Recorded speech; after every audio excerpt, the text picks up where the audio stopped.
दोस्तों, आज मैं एक किसान की कहानी के बारे में बताने जा रहा हूँ। ये कहानी बहुत ही दिलचस्प है। आप लोग लास्ट तक देखते रहिए। इस कहानी का नाम है ईमानदार गरीब किसान की कहानी। एक बार की बात है, किसी गांव में एक गरीब किसान अपने पत्नी और 2 बच्चों के साथ रहता था। वो काफ़ी गरीब था। उसके पास थोड़ी सी ज़मीन थी जिसमें बहुत ही कम मात्रा में फसल हो पाती थी, जिस कारण से उस गरीब किसान का गुजारा किसी तरह से चल पाता था। लेकिन वो किसान गरीब ज़रूर था, लेकिन वो बहुत ईमानदार था। कभी भी उसने गलत तरीके से पैसा कमाने के बारे में नहीं सोचता था। किसान के बच्चे छोटे थे, जिस कारण से किसान को उनके पालन पोषण की भी चिंता हमेशा सताती रहती थी, जिस कारण से गरीब किसान और पत्नी हमेशा चिंतित रहते थे।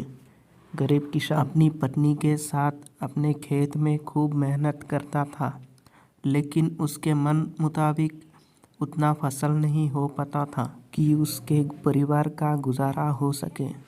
कभी कभी ऐसा भी वक्त आता था कि उस गरीब किसान के पास खाने के अन्न भी नहीं होते थे।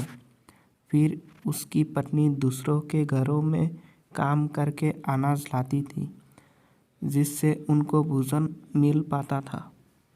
गरीबी में ऐसे ही उस गरीब किसान के परिवार का दिन गुजारा हो रहा था। तो एक गरीब किसान की पत्नी बोली, क्यों ना आप शहर चले जाते हैं, क्योंकि इस छोटे से खेत से हम लोगों का गुजारा तो हो नहीं पा रहा है। तो ऐसे में आपको शहर में कोई काम मिल जाएगा, जिससे हम लोगों के दिन अच्छे हो जाएंगे। पत्नी की ये बात सुनकर किसान देर रात तक सोचता रहा। फिर उसने अगले दिन शहर जाने का फैसला किया। फिर अपने पत्नी से विचार विमर्श करने के बाद वो गरीब किसान शहर जाने के लिए निकल पड़ा। काफ़ी दूर चलने के बाद वो गरीब किसान शहर के एक रहीशी इलाके में पहुंच गया। लेकिन वो गरीब किसान इस शहर में अनजान था। उसका कोई जानने वाला नहीं था। वो काफ़ी थक भी गया था और एक पेड़ के नीचे बैठकर आराम कर रहा था। तभी उसके पास एक बड़ी गाड़ी आकर रुकी, जिनमें से एक सूट बूट पहना एक व्यक्ति निकला और वो पास के फल के दुकान से कुछ फल खरीदने गया। फिर वो सूट बूट वाला व्यक्ति अपने हाथ में पर्स और फल का थैला लेकर फिर से गाड़ी में बैठने गया कि अचानक से उस व्यक्ति का पर्स ज़मीन पर गिर गया, जिसमें काफ़ी पैसे और ढेर सारे कागजात थे, जो कि बहुत कीमती भी थे। और फिर गिरे पर्स से अनजान वो सूट बूट वाला व्यक्ति अपने गाड़ी में बैठकर आगे निकल गया। तो पास में बैठा गरीब किसान इस घटना को देख लिया था और वो फिर उठकर उस पर्स के पास आया और पर्स को उठा लिया, जिसमें उस व्यक्ति का घर का पता भी था। तो वो गरीब किसान भले ही गरीब था, लेकिन वो ईमानदार था। उसने उस पर्स को वापस करने के लिए विचार किया। फिर वो लोगों के मदद से दिए पते पर पहुंच गया, जहां उस व्यक्ति का बहुत बड़ा घर था और गेट के अंदर बहुत बड़ा बगीचा भी था। तो वो गरीब किसान वहां पर रहने वाले गार्ड को बुलाया और उस व्यक्ति का फ़ोटो दिखाकर उसने मिलने के लिए बोला।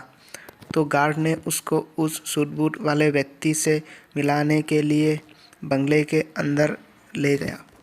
फिर थोड़ी देर बाद वो सूट बूट वाला व्यक्ति गरीब किसान के सामने आ गया और आने का कारण पूछा। तो उस गरीब किसान ने अपने जेब से पर्स लौटाते हुए गिरे हुए पर्स की सारी घटना उस व्यक्ति से बता दिया। इससे वो व्यक्ति गरीब किसान के ईमानदारी से काफ़ी प्रसन्न हुए और फिर उस पर्स से कुछ पैसे निकालते हुए गरीब किसान को देने लगा। तो वो गरीब किसान हाथ जोड़ते हुए बोला, साहब, हम भले ही गरीब हैं, लेकिन अपनी ईमानदारी का मोल नहीं लेते हैं। अगर देना ही है तो हम इस शहर में अनजान हैं और पहली बार आए हैं। इस शहर में हमारा कोई जानने वाला नहीं है। अगर कुछ देना ही है तो आप हमें कोई काम दिला दे तो आपका बड़ा एहसान होगा। गरीब किसान की ये बात सुनकर ये व्यक्ति बहुत ही प्रभावित हुआ और बोला, अगर आप काम चाहते हैं तो आप एक किसान हैं, तो आपको पेड़ पौधा के बारे में अच्छी जानकारी होगी। तो चाहो तो आप हमारे इस बगीचे के लिए माली के रूप में काम कर सकते हो, जहाँ पर आपको अच्छी पगार के साथ साथ यही रहने के लिए कमरा और खाना भी मिल जाएगा। अगर आप चाहो तो यहाँ काम कर सकते हैं। गरीब किसान उस व्यक्ति की बात सुनकर वहाँ काम करने के लिए राज़ी हो गया। इस तरह ईमानदारी के चलते उस गरीब किसान को अनजान शहर में भी अच्छा काम मिल गया और फिर धीरे धीरे उस गरीब किसान के परिवार के दिन भी सुधरने लगे। कहानी से शिक्षा। इस गरीब किसान के कहानी से हमें ये शिक्षा मिलती है कि भले ही हम चाहे कितने भी गरीब क्यों ना हो, लेकिन हमें कभी भी अपनी ईमानदारी नहीं छोड़नी चाहिए। क्योंकि अगर कुछ चंद पैसों का लालच करके गरीब किसान उस पर्स को अपने पास रख लेता तो उस समय तो कुछ पैसा तो ज़रूर मिल जाते, लेकिन उस काम नहीं मिलता। फिर उसे अपने लालच के चलते दर बदर ठोकर खाने को मिलती। तो हमें भी अपने जीवन में कभी भी लालच नहीं करना चाहिए। जो हमारे पास ईमानदारी का गुण है, अगर उसके साथ जीवन जीते हैं तो हमारे साथ हमेशा अच्छा ही होगा। ऐसी सोच के साथ अपने जीवन में आगे बढ़ना चाहिए, तभी एक सुखपूर्वक शांति का जीवन जी सकते हैं।